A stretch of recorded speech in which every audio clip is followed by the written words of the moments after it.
Hello, hello, friends, and welcome into the Cold Case Cafe. I'm your host, Mark. And I'm Paulina. Welcome into the very first episode of the Cold Case Cafe, and also the very first podcast episode that I've ever done. How about you? Yep. Never been on a podcast, so First podcast, first episode. This could go horribly wrong. it might. Okay, so at the Cold Case Cafe, we're going to cover unsolved true crime. We're going to cover murders, disappearances, some wacky stuff as well. Paulina doesn't like true crime. Let's just get that out there. Yeah, I'm not a huge fan. And I don't like coffee. Which I don't understand why. So logically, we made a deal. Mm-hmm. And what was our deal? That I get to listen to your true crime stories as long as we drink coffee. Yeah, so I got to buy her a copy every single time I tell her about one of these true crime stories because I go on for hours sometimes. Yeah, exactly. And you tune me out. I tune you out. So this is the only way I can get you to pay attention is to create a podcast. Yeah. Okay. That should say something about our relationship, but okay. We'll move on, and I'm very excited to share these stories with you as well as our wonderful audience. Exactly. Just as a heads up, for some of these stories I'm not familiar with, but with some I've probably heard about them but don't know much, so he's going to basically give me all the details that I need. Exactly. And every single episode you're going to pick out a coffee for us, correct? Yep. So just coffees around the Chicago area. My credit card. Yep, at his expense. But my goal here is to get him to slowly get more into coffee. Not gonna happen, but we'll see. And my goal is to get Paulina to like true crime so we can actually watch the shows, movies, and everything else. I want to go to CrimeCon. She doesn't want to go. Yeah. So hopefully this is my little investment in getting Paulina to come over to the true crime community. We'll see if it works. I want a espresso machine, so we all want what we can't have. This podcast is gonna sink me. Okay, the budget for this podcast has grown exponentially in the last 2 minutes, but that's fine. So, Paulina, for our very first episode, what coffee did you pick out for us? I picked out I see some kind of little cup here. Yep, a Nola Shakerado from Blue Bottle. Okay. This baby was $8.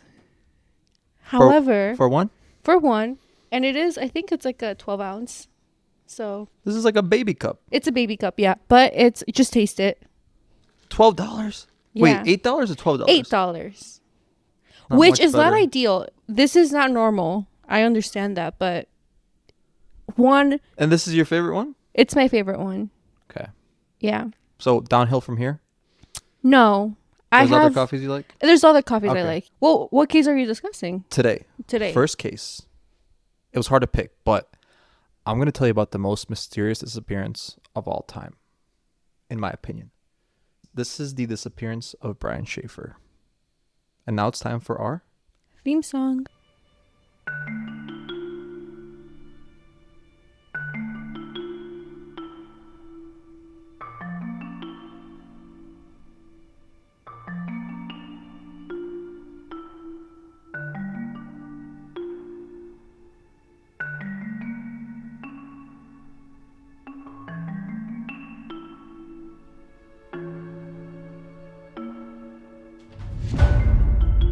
Okay, Paulina. Uh-huh. For our story today, let's go back to April 1st, 2006. Okay. So Clinton Meredith, two students at Ohio State University, they're standing outside his college bar called the Ugly Tuna Saloon, which is located in Columbus, Ohio, and the bar primarily serves Ohio State University students. So it's closing time, like right around 2 a.m. Mm-hmm. And Clinton and Meredith are pretty much just standing outside the bar waiting for their friend Brian Shaffer to leave the bar so they can head out. Mm-hmm. Okay. So Meredith actually drove the three of them there like 45 minutes prior to this. And at some point between arriving there and this 2 a.m. closing time, Brian was separated from Clint and Meredith. Interesting. Yeah. So they call Brian, they text Brian, no response at all. Could his phone have died? Yeah, his phone was actually going to voicemail. Oh, so okay. At this point, either his phone died or it was turned off. Mm-hmm. Clint goes into the bar itself. He checks the bathroom. He walks around the bar. Brian's nowhere to be found. Still.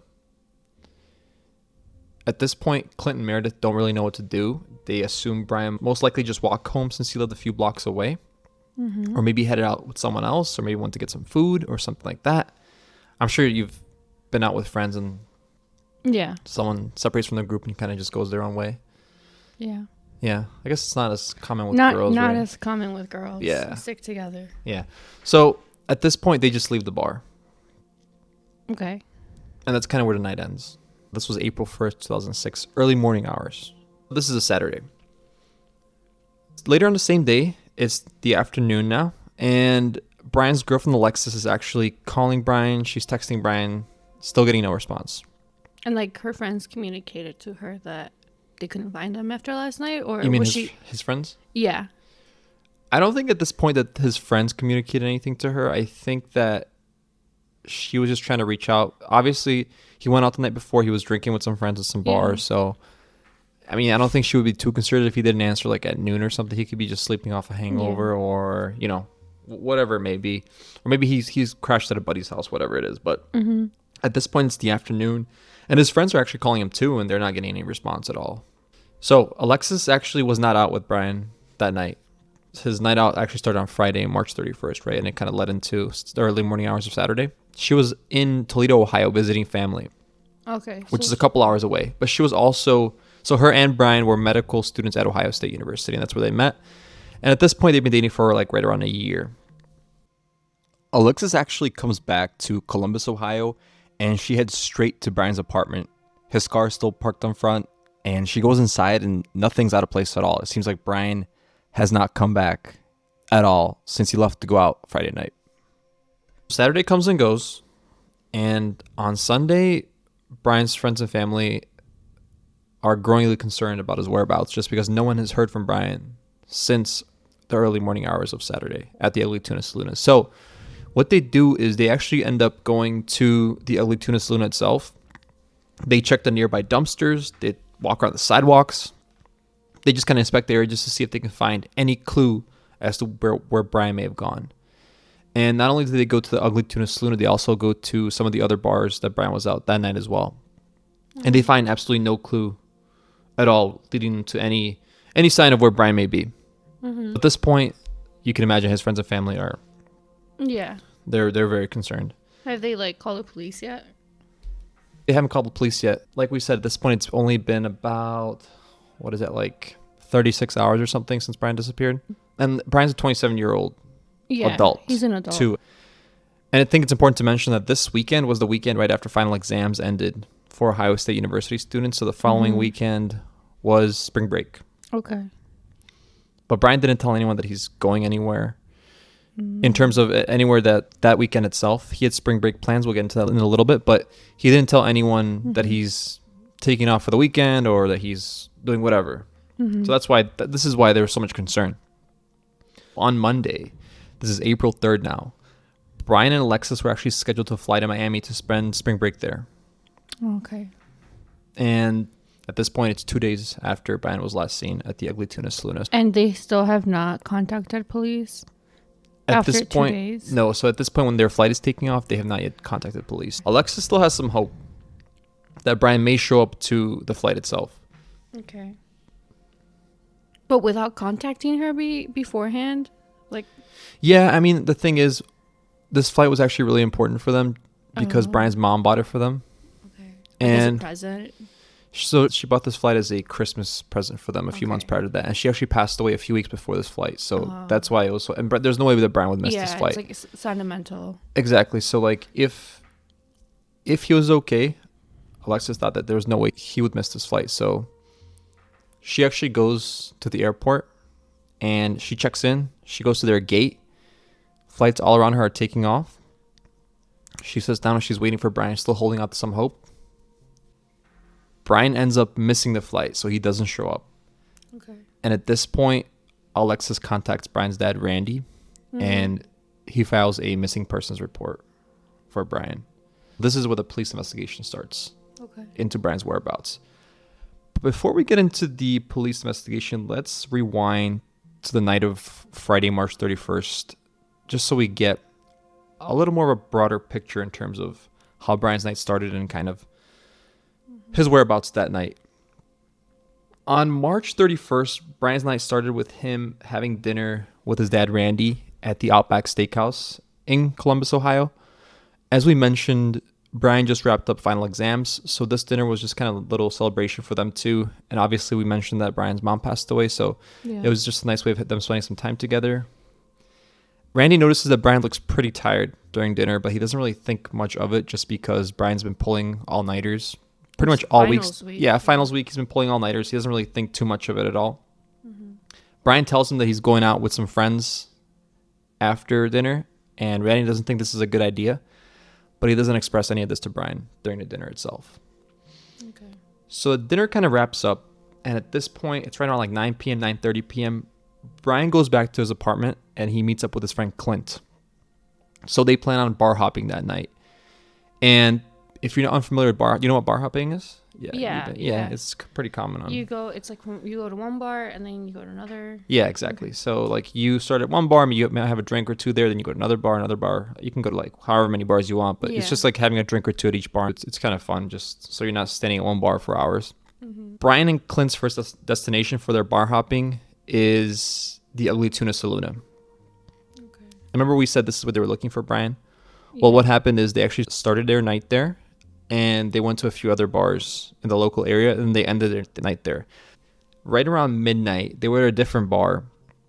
They met up with Meredith, which is their friend, and she actually was driving that night. So she met him up at this one bar. They were hanging out, and then she pretty much just offered to give him a ride back to the Ugly Tuna Saloon and just join them for their last round of drinks before the night wraps up. They arrive at the Ugly Tuna Saloon right around 1:15 a.m. This is right around 45 minutes before closing time. Yeah. At the Ugly Tuna Saloon, two of Clint's friends, they were his friends, but they were also, so he was a TA at Ohio State University, a teacher's assistant, and they were actually his students, but he was very friendly with them. Yeah.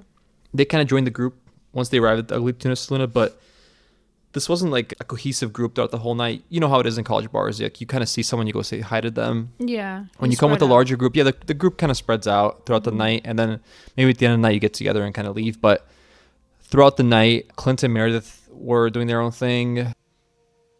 And then also Amber and Brighton, who were the two students of Clint's, were kind of doing their own thing as well.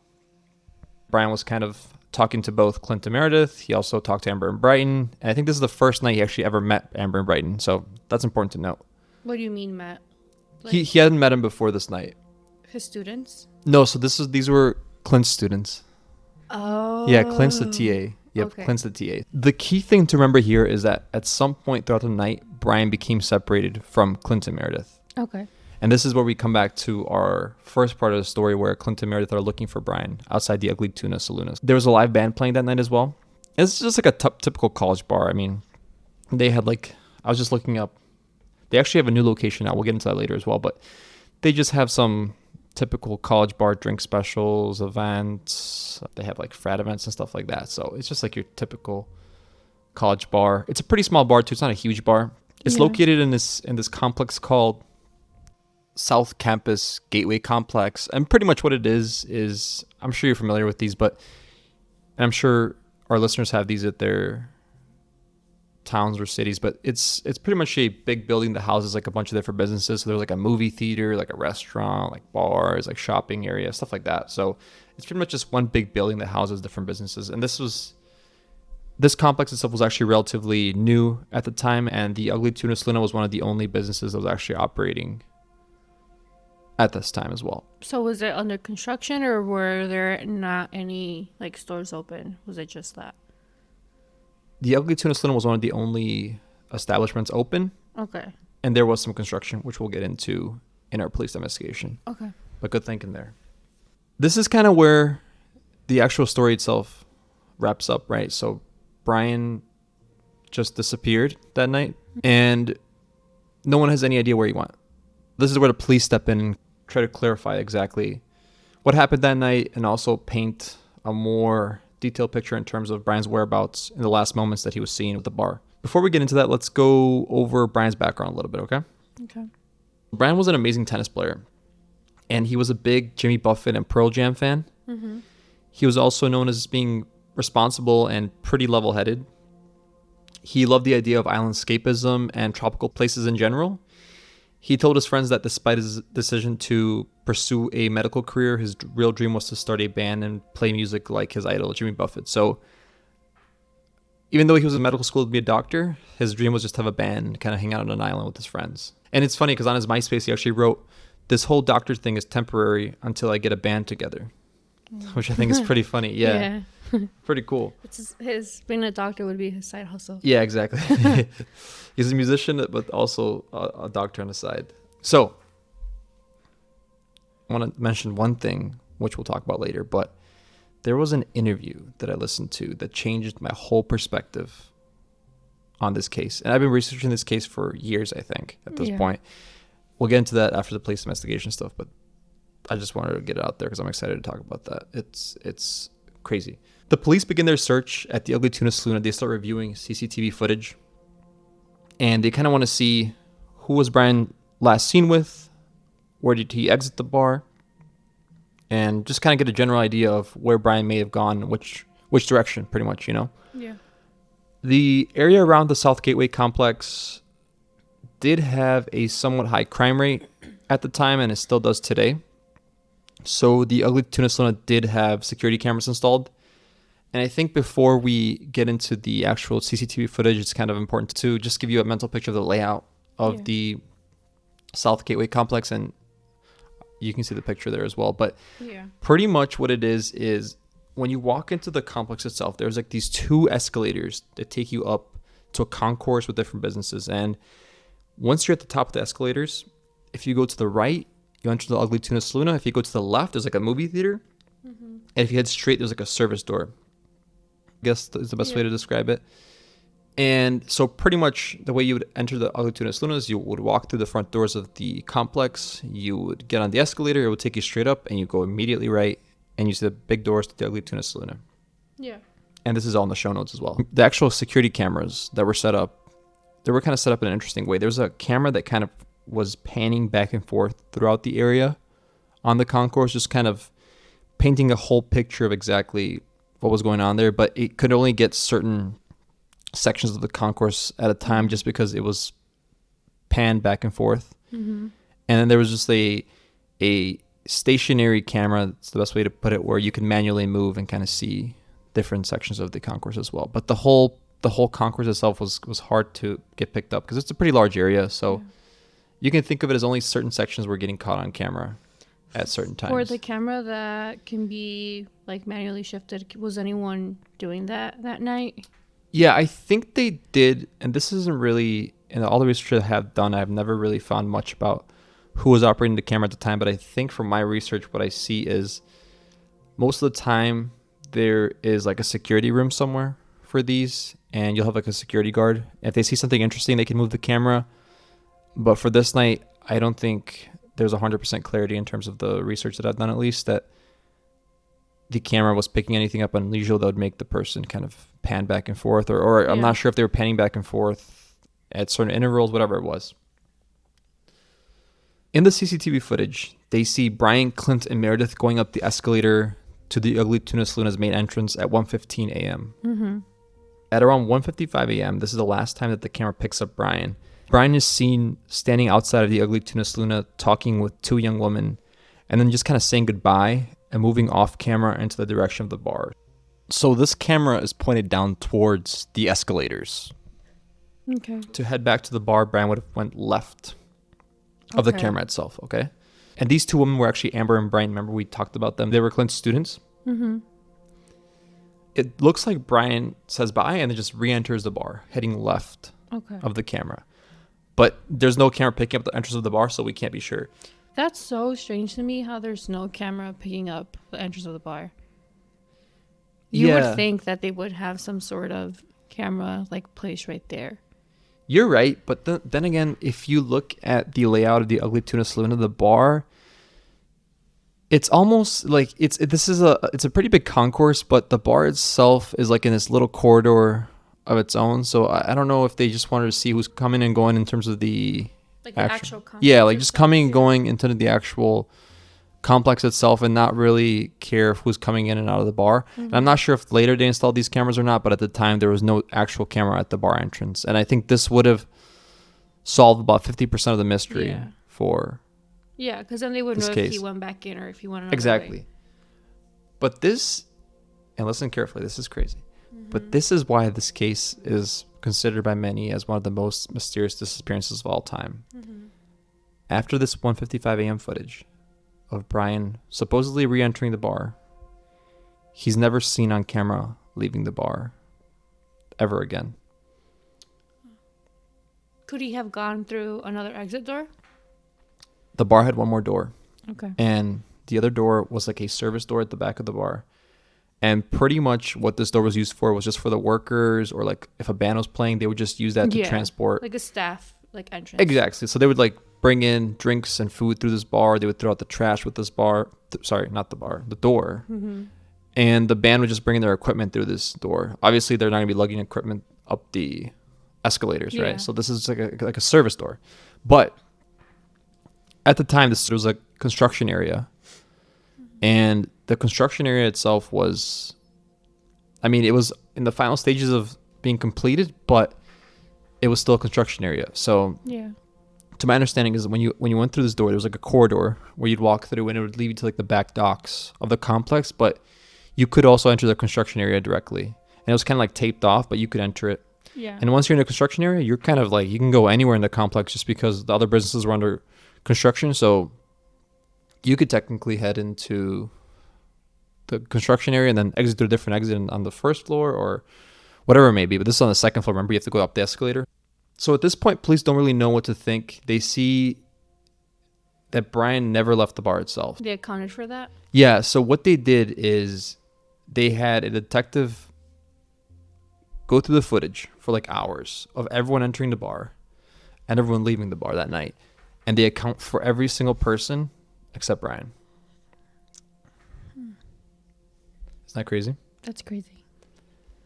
The police then searched the Ugly Tuna Saloon complex itself. They searched the construction area we talked about. They look around the other businesses around there. They request their security footage. There's a nearby river called the Ontanji River, and at this point, I think it wasn't too deep of a river. It was only a few feet deep. They searched the river. They searched dumpsters. They searched a landfill. They have dogs trying to track scents around the Ugly Tuna Saloon in the construction area, around the businesses nearby, and they distribute flyers, just all the kind of standard stuff you do when there's a missing person. And they get absolutely no hits on anything. So no clue whatsoever as to where Brian may be, which I think is crazy. I mean, think about the other businesses around there. They have security cameras too. And this wasn't like in the middle of nowhere. This is like downtown. Yeah, Columbus, like, Ohio. Yeah. It's not like a small city either. And Yeah. we went to the same college. So you remember how many security cameras there are Yeah. all up and down. Green Street. Yeah. So like think about that. You can't really imagine you walking down the street like that without getting picked up on at least one camera. And there are no cameras that picked him up. And granted, this was 2006, but still there were a lot of cameras. The police also inquire with residents in the nearby area. They just want to see if anyone's seen Brian anywhere. Mm-hmm. They get absolutely no leads from anyone. They get some tips coming in, but in terms of like actual leads of where he may have gone, it's like, hey, I saw him walking east or whatever it is. They don't get any real credible leads at all. Is there clarity on how much under the influence he was? Like, was he like pretty drunk or just like, like the usual when you go out? So on the security footage, the 1:55 a.m. footage, you can kind of see Brian outside of the Ugly Tuna Saloon with Amber and Brighton. Yeah. And you can kind of judge for yourself in terms of how drunk you think he is. Yeah. He doesn't. He looks fine. That's the thing with me. Like, I've listened to countless podcasts on this, and a lot of people were like, "Oh man, he was hammered. He looks super drunk." I'm just like, no, he looks fine. I mean, he's walking okay. He's walking normally. He's not stumbling. No, he's not stumbling. I mean, granted, he went bar hopping, right? Yeah. So he at least had, I don't know exactly how many drinks, but I'm assuming like more than 5. Yeah, I think from like just like looking at him, he looks like a pretty big guy, and Yeah, I feel that if with like bigger guys, it also takes a lot for them to get really drunk. Yeah, he was like 6 feet tall, Yeah. like 160, 170 pounds maybe. Mm-hmm. Very fit. Like we said, he was a tennis player. He worked out. So, I mean, yeah, he was a bigger guy. To me, he does not look that drunk in that footage, personally. Same. And obviously, sometimes people can hide how drunk they are. Like, someone can walk fine, but they're pretty drunk inside. But to me, just based on the footage itself, he doesn't look drunk to the point of where you don't know where you're going. He just looks like he's having a good time. That's it. So the police also search the sewers. They get a warrant to search this. Not a warrant. Like, I guess, you can't wait. How would you? I don't know who you serve that to, like the the rats. The Teenage Mutant Ninja Turtles. No, they get permission from the city to search the sewer. They don't find anything either there. The police decide to obviously interview everyone that Brian was last seen with that night. So they interview Randy, they interview Meredith, they interview Clint. They also interview Amber and Brighton, the girls that he was with. And they actually ask Randy, Meredith, and Clint to take polygraph tests. Okay.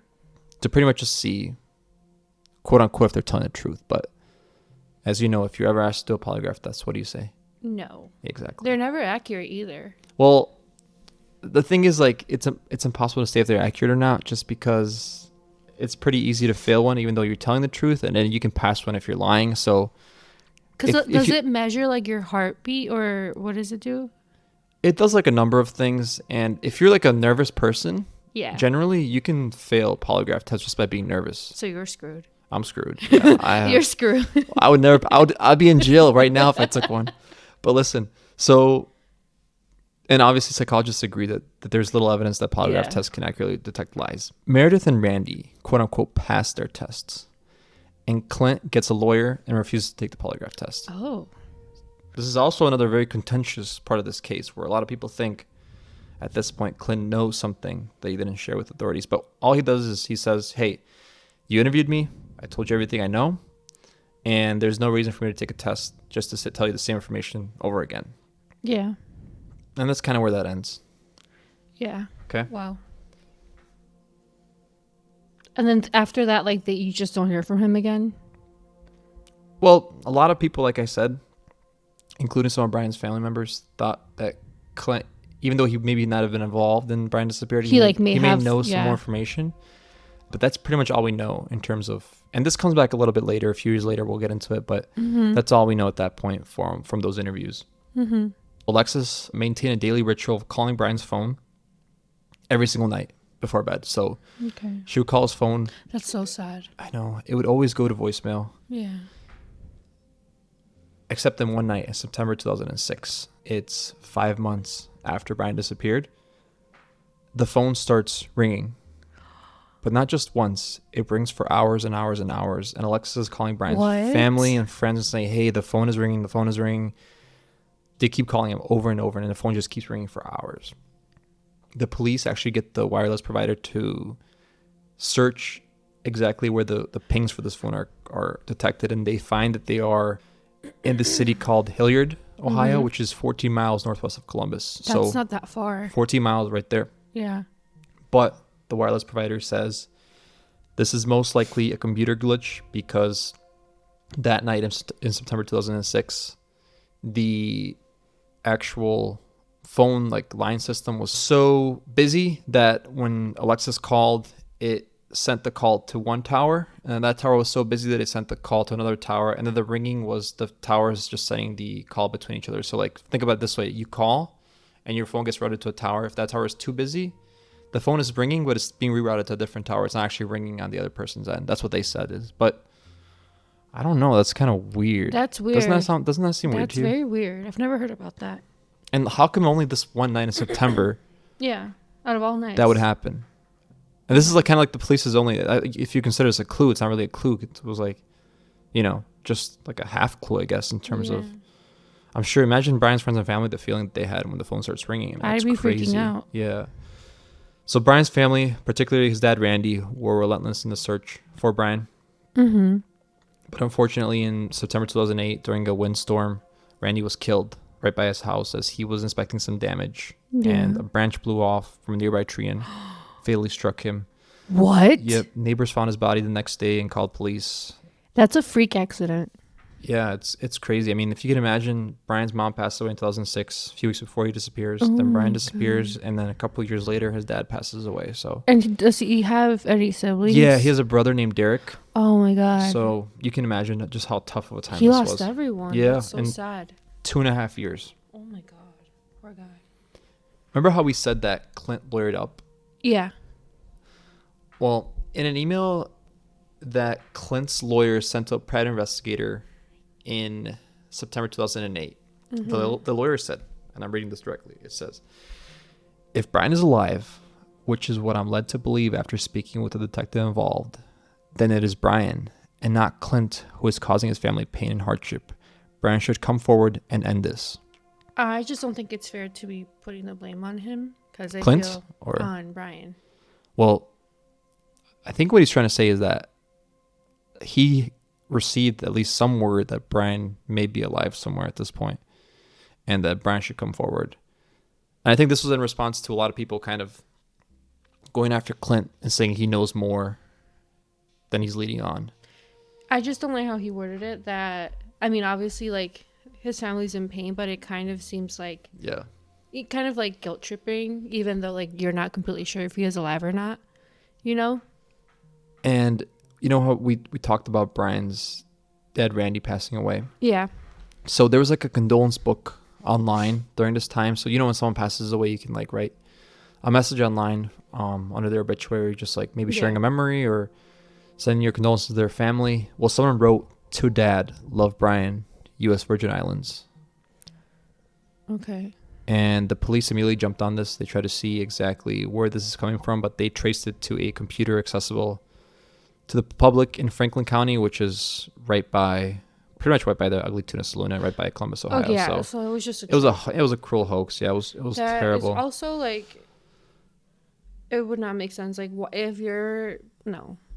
Yeah, if you want to disappear, why would you give your location away? Yeah, especially if you haven't been heard from for a couple of years, and there's like an ongoing investigation. Yeah, and like if you really want to stay hidden, you would not do that. Yeah, you've put your if you actually truly disappeared and you put your family and friends through this, and then you just say, "Hey, I'm in the U.S. Virgin Islands," or whatever it is. I don't think anyone would actually do that. But also with Clint, back on that subject, Clint and Brian were actually roommates in the past, but they were no longer roommates at this time.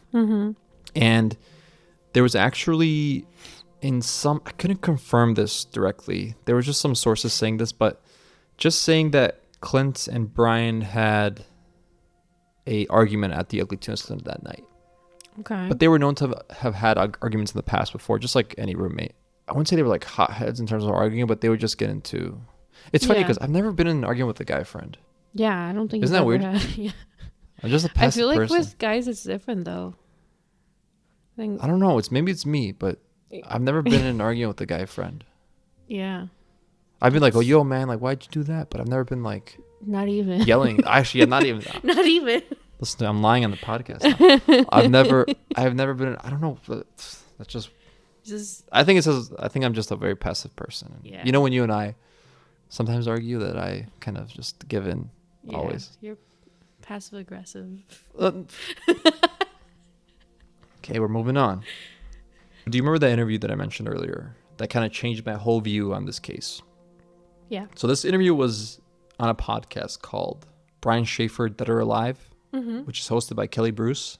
And it was an interview with Detective John Hurst, who was the lead detective on the case when Brian first disappeared. And at this point, I think this interview came out a couple years ago, but at this point he was already retired from the Columbus Police Department, and he had his own kind of like PI firm. In the interview, there was some interesting stuff that I picked out, and I want to share with you. So John says that there's no way that Brian is still in the Ugly Tuna Saloon complex or the South Gateway complex itself. He said that the police went pretty much roof to the bottom floor and found nothing at all relating to Brian. Every single nook and cranny they looked at, and they found nothing relating to Brian at all. Remember we mentioned that hallway that kind of connects the businesses in the back, where you can exit to the service door and then like it'll connect you to the other businesses around there as well? Yes. He said there was cameras included in this area as well, and that Brian was not picked up on any of these. And keep in mind, this interview is actually, if you listen to podcasts about Brian Shaffer, this interview is, I've never heard it mentioned anywhere. And it's, I don't think the podcast is huge. I haven't heard it in any other podcast before. And when I was listening to it, I was like, whoa, this kind of paints a whole different picture of the case itself. Yeah. Regarding that hallway in the back with the businesses, he also said there's a possibility that Brian could have somehow went through that hallway unseen and then exited through one of the other businesses that were under construction. So he could have just kind of went through the back door of another business and then just walked out to the front without being seen. He said that it's possible. He didn't say that was the likely case. Yeah. Now listen to this. Remember how we said there was that phone ping in September 2006? Yes. Well, John said that the phone pinged for a while in different areas around Columbus, and not in September, but in the days after Brian went missing. So this is like Saturday and Sunday after Brian went missing. So the phone was pinging in those areas. I have a question. Specifically, there, yeah. But wasn't his phone turned off? Can your phone still ping if it's turned off? Technically, it did. Remember how it pinged when his phone was in September? It was most likely off. Yeah. But then again, it could have been turned on that weekend. So we don't know if the phone was on or off, but it pinged off a cell tower. Okay. But obviously the phone was off when Clinton Meredith tried to call him at the Ugly Tuna Saloon. It was just going to voicemail. Yeah. So if it's pinging on, let's say, the Saturday or Sunday after Brian disappeared, that means it must have been turned on, and it must have been in that area, somewhere around Columbus. Yeah. Which I think is, I mean, isn't this like the biggest clue in the case itself to you? A phone pinging in the same area that he was last seen a couple days after he was seen. I think that then this also means that it could be a possibility that his phone was actually turned on that one night in September, and he could have just... Yeah, that's a great point. Yeah. I mean, and I don't know why this wasn't really... I guess obviously in any investigation, police don't release everything to the public. Yeah. They want to hold some stuff pretty close to the chest just when they think they caught someone for the case. When they interview them, they typically try to use that evidence to see if they can get them to either slip up or maybe know something that they shouldn't have known unless they were the perpetrator of the crime. Mm-hmm. So I'm sure there's evidence that they didn't release. In this case, just like any other case. And when there's like the case goes to trial, usually a ton of evidence comes out. The last thing that I picked up from this podcast, which I thought was interesting, John does not believe that Brian took his own life or that he was abducted. Okay. He believes that Brian could have left on his own and that there's a strong possibility that he's still alive. So pretty much the host, Kelly, asked him like, hey, do you think it's possible that Brian's still alive somewhere? Mm-hmm. And John said, yeah, he thinks he's still alive somewhere. Or that it's possible that he's still alive somewhere. Which is, I mean, if the lead detective on the case that has access to all the evidence still thinks there's a possibility of Brian being alive, then I think we should probably pretty heavily consider that, right? Mm-hmm. So now let's get into our theories. Or do you have a question? Well, the thing is that I feel like this case, it seems like it's so mysterious that it's pretty well known across the U.S. Yeah. I feel like if he was still alive, people would recognize him. Yeah, but he could have gone to a different country. But still, like... You're talking about it's like this true crime, especially is so big everywhere that seeing his face even somewhere. Like, but he could you have to travel to go to another country. I feel like people would either spot him at an airport or like at a road, whatever. We'll get into theories now, and we'll further discuss that. Okay. Mm-hmm. Our first theory is that, just like you were saying, Brian disappeared to start a new life, possibly due to personal reasons. Obviously, he was in medical school, which is extremely stressful. His mom just passed away. Mm-hmm. But like you said, it's difficult to just leave without being seen anywhere. Mm-hmm. I mean, it's hard to leave a city, let alone a state, let alone a country, without being seen. Did he have a car? He had a car. Okay. And the whole time, his car was parked outside of his apartment. What about like bank statements? His dad, Randy, actually canceled his cards right after he disappeared just because he thought someone else might have taken them. Yeah. So there was no way of getting any hits on any of his bank statements. I think his bank account was never touched, like in terms of the money he had in there. But all his cards were canceled. And at Brian's apartment, like I said, there was really nothing out of place. It just didn't seem like anybody came in at all. Mm-hmm. His apartment was actually broken into a few months after. But the police just pretty much said they think it's someone just saw it on the news and they knew that there was gonna be no one there, so they just broke in and took like a DVD player or something. That's so. It's horrible. gross. Yeah. What the hell? This case has a lot of really like sad elements. Which Yeah, it's it like a very, does. very sad case. Also, with our theory in terms of him starting a new life somewhere else, he would have to like perfectly plan this and Yeah. execute it, and not. I mean, think about it. He was out drinking. Would that be an ideal time? No. No, you're not thinking straight. You've had a lot to drink, and perfectly executing a planned disappearance in that state, and also not leaving a single clue behind. I think it's highly unlikely. What do you think? It's just hard. I feel like if I were to just get up and leave, like it would be planned to the T. I would make It's sure good to I know. have I would make sure I have like another form of getting money, because if you truly do not want to leave a trace, like you cannot use any of your cards. You need to plan this ahead of time, you know? Yeah, So- exactly. You have to have all your And you need to T's have crossed and I's yeah, dotted. and you need to be, you know, like be in a good mental space where you're not drunk, when you're not like stressed out Seems or like anything you've been like thinking that. about this. Maybe. Okay, let's move on. So remember, also Brian did say that the whole doctor thing is temporary, and he wants to live on an Yeah. island and play with bands. If there's any indication where he may have gone, it's probably somewhere tropical, right? Yeah. And there are some territories where you only need an ID. I believe like the U.S. Virgin Islands and stuff, that territories that the U.S. has control over. Mm-hmm. You don't need a passport to get into. You can just get in with an ID. And Brian did have his wallet on him. So That's true. technically, if somehow he managed to leave the U.S. to one of these territories that only require an ID, no passport, he could have technically just had. He could have just had his ID on him and just went to one of these places and just chilled. But then again, like you said, it's hard to imagine that there was no real sighting of him in any of these places. And a bunch of tips came in from all around the world regarding Brian. Like there was some in Mexico. Mm-hmm. There's actually a guy that someone took a picture of, like a homeless guy in Mexico that looks like an American dude sitting on the street. And Yeah. I think he was confirmed to be an American dude, but it looked a lot like Brian. This was recently, like 3 or 4 years ago, but they Mhm. confirmed it wasn't Brian. And they got tips from all over around the world. People just sending in pictures and saying like, hey, I saw a guy at a coffee shop, looked just like Brian Shaffer and stuff like that. Yeah. But they couldn't really have any, there were no solid leads But at all. see what I mean though? Like if you really wanted to escape, like you have people like that calling in, so it'll be really hard. Yeah, but like unless you get like a good, clear picture of someone, I think it's hard to have any credible lead. They're not gonna fly around across half the globe just for someone saying, "Oh my God, I think I just saw Brian Shaffer walking down the street." You know, you need like an actual piece of hard evidence where police are like, "Whoa, that looks a lot like Brian. We should probably go investigate further or contact those authorities, whatever it may be." But these leads kind of led nowhere at this point. This theory, in my opinion, I didn't think it was likely at all. But after I heard the John Hurst interview on the podcast, I actually do give this theory some weight. I think it's possible, especially like I said, if John had all the access to all the evidence in this case, and he still thinks it's possible that Brian's still alive somewhere, then I think we can't discount this theory fully. Okay, theory number 2 is that Brian may have ended his own life due to the reasons we mentioned before: his mom passing away, him being stressed about medical school. Obviously, it was like a tough time in his life, and that pretty much he just left the Alutuna Luna and his own life, and he was never found again. I don't think this theory. Yeah, I don't think this theory is very likely. No. Brian was said to have been in pretty good spirits actually leading up to the disappearance.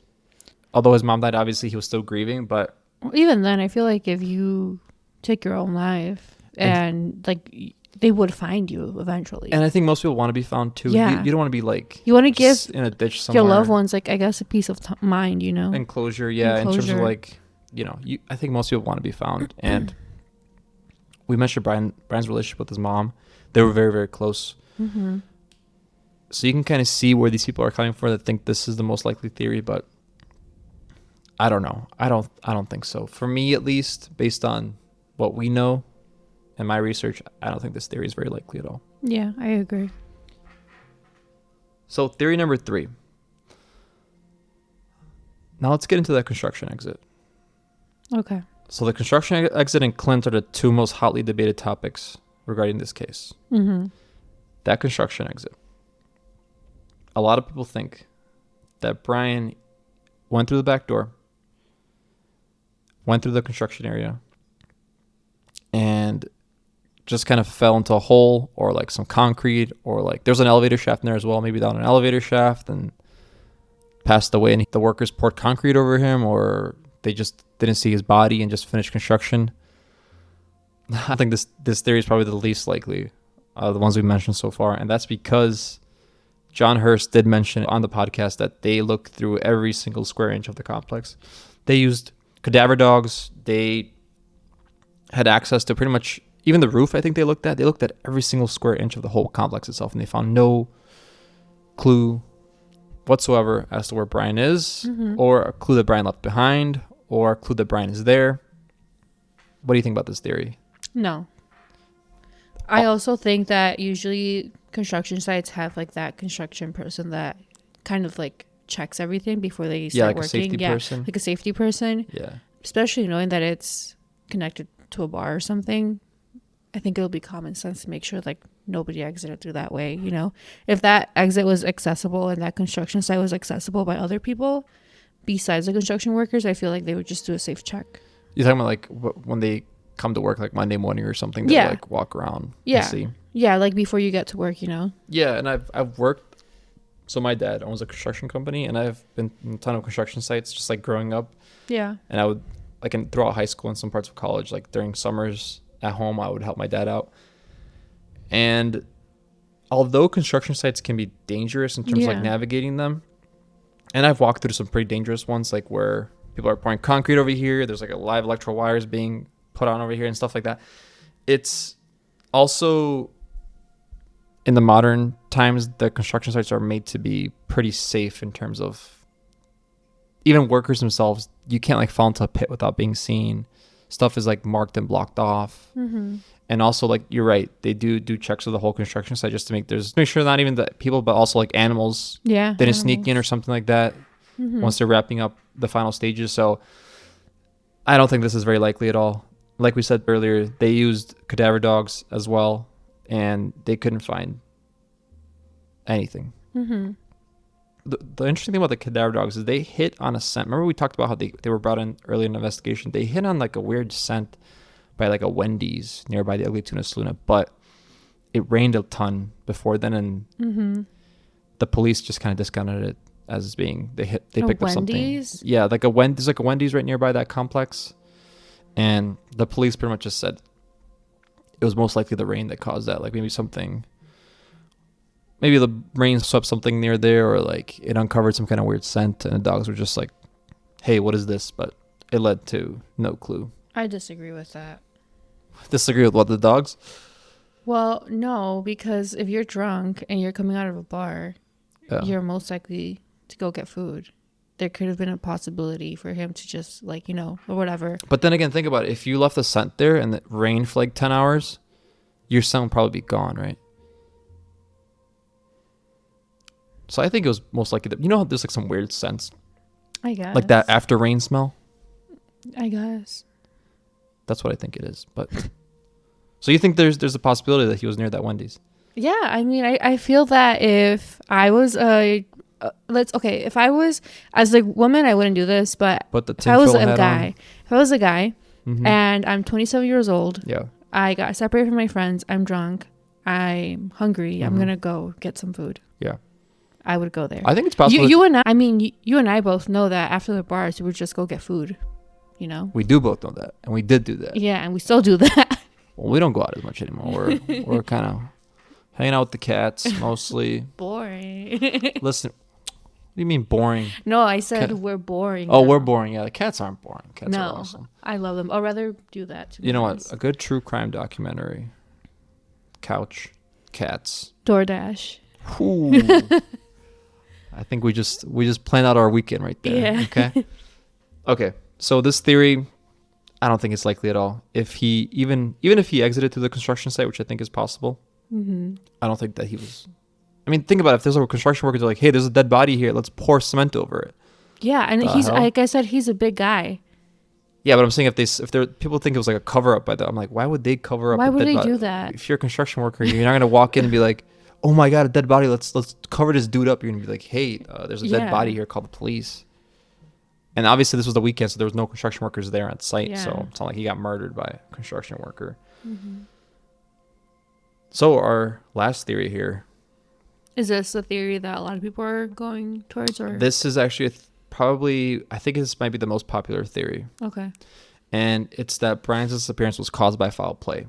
So some people think that he was murdered inside the bar and brought out. Some people think that he left the bar and that he was kidnapped in a car, or maybe he like walked into some kind of drug deal and was murdered and taken away. Some people think he might have been robbed and it was like a robbery gone wrong, so he was killed. Or maybe that he got into a fight with someone inside or outside the bar and he was killed and disposed of. Okay. I think this theory is pretty likely. A fight or just? I'm talking about the theory in general of him running into some kind of foul play. Yeah, I agree. If you think about it, this area did have high crime. Mm-hmm. So if he left, let's say he was so drunk that he obviously didn't exit through the front door, Mm-hmm. the actual main entrance of the bar. Imagine he just exited the back door. And also, remember how we were saying there's a band playing? Yeah. Well, Brian, there was some research that I've done, it says that Brian actually told Clint and Meredith he's going to go talk to the band. So it's possible that he could have just went up to say hi to the band. The band exited through the service door and he just kind of left with them and the workers or whoever it may have been. Okay. Did they ever interview anyone from the band or like the workers? The band were interviewed, or at least one of the band members, I think it was, I forgot the podcast name, but they pretty much just said that Brian, they don't remember Brian at all. So they were just they were just there at the bar. They don't remember Brian at all. Yeah. I think it was actually on True Crime Garage. Sorry. Okay. And I think one of the podcast hosts on True Crime Garage was a friend with one of the people from the band, and pretty much to start with the podcast, they don't remember Brian being there that night. Obviously, if you're a band and there's like You just 100 do your gig students, and you you go. do your gig and you go. But it is possible that he left through that service door, Yeah. whether he snuck in or he left with someone. And then he could have just left the construction site. But what's weird to me is that John Hurst said there's a camera in that corridor that service door leads to. So if he somehow, either by luck or by it being pre-planned, did not show up on camera for whatever reason, I don't think he was murdered in the bar, because there'd be some evidence, obviously, No. like blood. Obviously, if you see blood in the bar, that's like hey, there's a hint that something happened here. Yeah. But I think it's possible that he left, started walking home, was either robbed, or maybe, like I said, he ran into like a drug deal happening or something, and they thought that he saw something that he shouldn't have, and they either killed or kidnapped and disposed of him, or even that he was kidnapped or something like that. I mean, it's possible it happens. Like we said, there was a decent amount of crime. But then again, isn't it weird? Like, obviously people get murdered on college campuses. Mm-hmm. What I can't get around is he was not seen on any single surveillance camera in the vicinity of the bar. But how I good don't was know. the quality back then?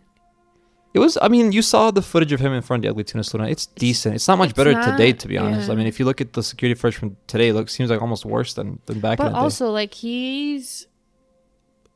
a lot of guys look like him too. Like, it's day. not, Yeah, you're right. like, But then again, they knew what he was wearing, the police, so they could identify him to some point. You can see that footage for the Yeah. 1:55 a.m. footage, what he's wearing. I think you can probably pick him out on security footage, unless it's like crazy grainy where you don't know if you're looking at a person or whatever it may be. But I just can't get around the fact that he was not seen. To me, if his disappearance was caused by foul play, it would have been like he left through the service door. He left through like either through the construction site or one of the other businesses' front doors, or through the actual dock area where the service door leads to. And then immediately he was met with foul play. So there's no chance of him getting caught by any cameras or being seen by anyone or returning home. Maybe he got into a car with someone. That's possible to me. yeah.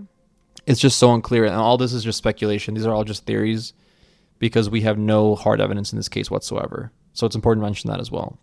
Is there any, like, do we know of any history with, like, drug abuse with him in the past? Or, like, has any of his friends been like, yeah, like, you know? No, I couldn't find any indication that he was a drug user at all. Okay. I think he might have smoked weed, Yeah. not confirmed. I mean, most college students do, especially at that time and also today as well. Yeah. But I mean, that's pretty common, so you can't really attribute Obviously, he was drinking alcohol, but like we said, I don't think he was that crazy drunk. Yeah, he looked fine. So now let's get into some of the more wacky theories. Mm-hmm. So some people think that Brian went into the bar, put on a disguise, and then left through the front door, which is Where would he hold out disguise? I can see in the security footage Yeah. that he's not holding anything. why do the I don't know. That's what a lot of people think. Especially if you go on the subreddit, there are some people that think that Yeah. he put on a disguise and just left. But I'm like, what's the point of? He's not. If you want to like- disappear, you can disappear just leaving your apartment. Yeah, And just instead of going out to 10 bars or 5 bars and then being seen on security footage, you're going into a bar, putting a disguise on and leaving through. that's just too much work. That's too much work. Yeah. I don't think this is possible at all. And then also another theory is that Brian hid inside the bar, waited for the cameras to turn off, and then left the bar Why would he do that? so he can disappear. But why just not go home and then disappear? That's what That's I true. don't get. I guess that would leave too much evidence to these people, but like I said, these are wacky theories. They're not. I don't think they're possible. Yeah, no. Don't. Our friends listening to this, please don't think that I came up with these. These are just some theories I saw Yeah. online. I don't think they're possible. And then our last theory is that he was a victim of the smiley face killer or smiley face killers. I've heard about that. Like not like that theory, but I've heard about the smiley face killer for sure. Yeah, and this is pretty much, just to sum it up quickly, it's like either an individual or a group of people that kill young men and then dump their bodies in a river or like other bodies of water and then draw or paint a smiley face somewhere nearby. I just don't think it's true with this because if someone did that, like they would obviously want the body to be found and like have that be under them. You know what I mean? Yeah. But not only that, this isn't actually a proven theory. This isn't actually a proven Yeah. group or individual that does this. It was just a theory that some people came up with, and the FBI actually largely dismisses this. So, Yeah. and if you think about it, one of the most common symbols is a smiley face, like in terms of just They didn't find any. yeah, and that's the other thing. They didn't find a smiley face anywhere, so So there you go. I think that proves the theory incorrect, right there. Like we said, police continue to receive tips from Europe, South America, North America, Asia, all around the world for sightings of Brian. The Ugly Tuna Saloon closed on May 1st, 2018, with a new location being opened shortly after. So any evidence that may have been left there is now obviously gone unless the police have something we don't know about. In March 2021, the Ohio Bureau of Criminal Investigation released an age-progressed photo of Brian Shaffer, showing what he might look like at age 42, nearly 15 years after the disappearance. And this will be in the show notes. And it just kind of shows Brian at 42 years old, just in case he's out there somewhere. So if someone sees him, they can recognize him. But that's pretty much where we are today with this case. What do you think happened? We're no closer to solving it than we were at the start of the investigation. Now, what do I think happened? Well, I would have told you before I listened to the John Hurst interview, I would have told you that Brian was most likely either robbed and killed or abducted and killed right after the Ugly Tuna Saloon. But now, I think there's a real chance that he might still be alive. And I didn't think that was possible, if I'm being honest, just because, like you said, over 17 years since he disappeared, 18 years since he disappeared, and not leaving a single clue anywhere, a single picture of him being taken anywhere, him not contacting any of his remaining family members or Alexis or anyone like that. For 18 years, doesn't seem possible. But like John Hurst said in that interview, he thinks that there's still possibility. And if he thinks it and he's the lead detective, I don't see the way that he has any reason to lie, And he's done years of work on this case. So he's looked at it from every single angle. He's had access to every single piece of evidence. He's had access to every single resource that he needed in terms of collecting evidence, in terms of going through the evidence, in terms of coming up with theories, in terms of interviewing people and stuff like that. And he thinks that there's still a possibility. So that means that the police at least at the time that John Hurst was working, did not have any credible evidence that Brian was killed or abducted. Which is, this case just, I mean, Yeah. that's the thing. There's like no evidence. So you can think anything. You can think he was abducted by aliens. And you can probably be just as right currently with this evidence as someone that said that he was murdered or that he disappeared. Yeah. But you know what's crazy about these cases? That although this is obviously like just like a logical thing, but one theory has to be true. Sometimes we just think of these cases and we're like, this could happen, but think about it. Something actually did happen to Brian, or maybe he left by himself. But I really hope this gets solved soon for Derek, his brother, for his other remaining family members, and his friends as well. And I truly hope that Brian's still alive somewhere on an island, just hanging out. Maybe he's got his band together now at this point. Yeah, but this is although it's a very interesting case, I think it's also a very heavy case with all the stuff that happened to the Shaffer family. Mm-hmm. And also at the time that Brian's disappearance occurred, right after his mom died, and then his dad passes away right after that. So that's where the case stands today. What is your leading theory? What do you think is the most likely? Unfortunately, I don't think he's alive. Think he was killed? I think he was killed, yes. Do you think he was killed right after he left the bar? Or do you think he was... No, I definitely think that... I obviously, like, I can't tell you for sure what happened, but I think that he might have had plans after the bar, whether that be with Clint or with Meredith, whatever. They couldn't find him. They left. But I personally, and this is just, I don't want to place the blame on anything, but I think one of his friends may know something.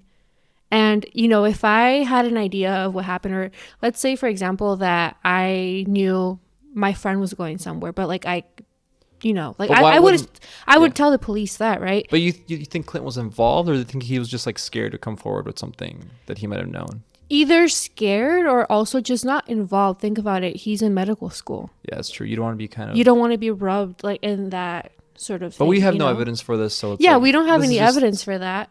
But Yeah. I do think that it was foul play, and I think that something happened to him, unfortunately. I don't think he's alive, especially after like his father passing away and like his brother being left alone. Yeah. Personally, if I were to do that and like run away and I saw that happen to a family member, I would not leave them like that. But then again, he really did want to live somewhere tropical and kind of play music, and that was his passion. And like, think about it, his mom was the most important person in his life. So after she passed away, I mean, obviously he was still close with his dad and Derek and Alexis, his girlfriend. But one thing I don't get though, and here's one of the reasons, maybe it's just a personal thing, but if I were to run away and I for sure am like planning it to the T, like I do not want to be found, why would I waste my time doing any finals and schoolwork? I'm sorry, but I just would not show up. That's true. And also, like, I would cut ties with anyone that isn't my family. I would break up with my significant other. I would. So if I break up... But no, you know what I mean? Like, there is no reason for him to just kind of leave Alex like that. I feel that I would assume that he was a very decent person, and I think that if he was planning this to a T, he would have said his pieces with Alexis and just broke it off. I also would think that he would not waste his time doing finals, because like, what is the point of that? I thought about that too, but then again, like, if you want to run away, right? You want to make it seem like you disappeared. You don't want to make it seem like, let's say you want to make it seem like you disappeared, but you didn't run away. You would still kind of go about your daily ritual, or in this case, his finals, and like I said, I don't know. These are all just theories. This is all speculation. But like, if you missed finals and then you disappeared, then, or like, let's say he didn't show up to any of his final exams and then he went out and disappeared or something like that, it would just be more evidence towards him leaving on his own. So I don't know. It's tricky. I mean, there's, like we said, there's like the whole Clint angle, which we think that it's possible that he knows something, but then again, there's no evidence for that whatsoever. Yeah. Clint could very well not know anything further than he knew that night, or maybe he could be scared to come forward with something that he might know. And like you said, with his reputation in med school, you don't want to be involved in like the disappearance of someone. So what year were they in med school, do you know? They were, I believe this was like their second year of med school. So it's not like I think second or third year. I would not want to be involved. Yeah, exactly. But I don't personally, I don't think Clint was like the reason that Brian disappeared. No, I don't think he was the Yeah. reason. I think he may have an idea of what happened to him. I think so too, and I think he might know. Obviously, knows Brian a lot better than we do, and Yeah. who he was dealing with. And he might know something. I mean, Mm-hmm. there are investigations where you're just kind of either too scared or you don't want to say something because it can incriminate you, even though you didn't do anything. Yeah. If that makes sense. But I do think he gave them Yeah. as pretty much as he knows, and then even if he kept something to himself, I personally don't think he was involved. And like I said, in the disappearance. Yeah. Do you This- think, though, that if he was met with foul play, I think it would be multiple people? I don't think it would just be one person. Yeah, for sure. I mean, Because he's a big guy. he's a big guy, and like he's not the usual target. Yeah, if you're walking around, like if you're just by yourself and you want to rob someone, you generally don't want to rob a pretty big dude or a big girl. Why is that funny? I'm not laughing. Typically, if you're just by yourself walking around and mug someone, you don't want to. Just casual mugging people. Well, I don't do this, but if I was a mugger, I wouldn't go up to a big guy or Yeah. above average sized dude and just be like, "Hey, give me your stuff." You obviously Yeah. pick smaller targets if you are of that life, but we are not. What a crazy case, right? Not crazy. I think it's sad and very. It's sad, yeah. But I mean, it's also It's crazy in the terms of like literally no No one caught him, evidence. but it's just kind of it's like sad, yeah. unsettling. If anything, I think it's unsettling. It is unsettling. You're right. It's just like it kind of leaves you. I don't know. It's one of those cases that you really want to be You can solved. spiral. Yeah, you really want it to be solved, and you really want it to be solved as soon as possible, just because obviously Brian's brother is still pretty young. Yeah. How old is he? He's in do his you know? 40s, I think, at this point. Okay. And I think Alexis has a family and stuff. Yeah. And she got married after Brian disappeared, and I think she's a doctor now, and she seems to be doing well, just based on some YouTube interviews I saw. Mm-hmm. So that's good. But yeah, literally no freaking real evidence in this case at all. You That's only see him insane. going back into the bar, and then you have those pings, and that's pretty much it. I think the lack of evidence could be evidence itself in this case, in terms of what happened. Wow. Well, I hope in the future. I really something hope- comes out yes, out of this, yes. because this. I mean, yeah, I can see why a lot of people. I hope AKA we you. do an update episode Yeah. saying Brian Shaffer update, Brian found alive. Would be Mhm. awesome. But Yeah. that'll be it. If you have any information regarding Brian's disappearance, please call 614-461-8477 or visit stopcrime.org, where you can submit a tip online. Now it's time to give our coffee a rating. Okay. So what do you rate the coffee we had today? Our first coffee at the Cold Case Cafe. You selected it. Yeah. So we actually have a blue bottle by us, and it's my favorite coffee shop here in Chicago. So I tend to get it very often throughout the week. What's this coffee called? The Shakerado? Wait, I'm getting to it. But he doesn't like coffee. So what I ended up doing. No, it's not that. I don't like black coffee. Okay. You like Dessert coffee. dessert coffee. Sugar, Yeah. milk coffee. Yeah. And Blue Bottle does not make dessert coffee. They make coffee. Okay. Okay. This Boo. one this one is a bit different because it has a little bit of sweetness to it, but not to the point where it's like a dessert item. So what we have is a Nola Shakerado. It has chicory syrup, oat milk, espresso, and that's it. Wow. It's pretty good. Yeah, What are you giving this one? 1 to 10? it's my favorite one, so I So, would give 10. it. I give it a 9.5 just because Room for improvement, Blue Bottle. room for improvement, because there's no reason for this to be $8. This is actual coffee. 7.8. Why 7.8? More sugar. You don't need that. Maybe some caramel drizzle. No. And then we're talking. No. Then we're talking. No. Go to Okay. Dunkin'. What's wrong with Dunkin'? We might have it on the show later. They could be a sponsor. Oh, I'm sorry, Dunkin'. I actually really I like like- Dunkin'. If you guys want to sponsor half the podcast, I actually really like Dunkin'. But no, I have beef with Dunkin' because Why? they took away their hazelnut syrup, and that was my favorite. Oh, they did? one. Yeah, I remember when we went to the drive-thru that one time, lady said, no more hazelnut syrup. and yeah, no. And we just kept driving. So feel free to sponsor half of the podcast. All our sources are linked in the show notes. Please take a look. It has pictures, the videos we discussed today. Thank you guys so much from the bottom of our hearts for listening to this podcast and also for supporting us in our first podcast ever that we made. This is literally, we just sat down with our little setup and just started talking. We were hoping that our cats are asleep. And they were. And they were. Well, one started clawing the couch about halfway through. So if it picks up on the audio, we apologize. Also, one thing I did want to mention before we wrap this up. This is kind of dragging on, but we want to do good with this podcast, obviously, like any other podcast. And we want to support some different organizations in the true crime space. Not only the true crime space, but we are also animal lovers. We have 2 cats, and we're very passionate about helping that community as well. So if you guys have any organizations in mind that are revolved around true crime or animal welfare, please send them our way. And we want to make a list right now, so later on, hopefully as our community grows, we can start helping out these amazing organizations, and we can do some good through sharing these stories at the Cold Case Cafe. And when we say true crime, we mean charities helping fight for victims of true crime and their families as well. We love you guys, and we'll see you on the next episode.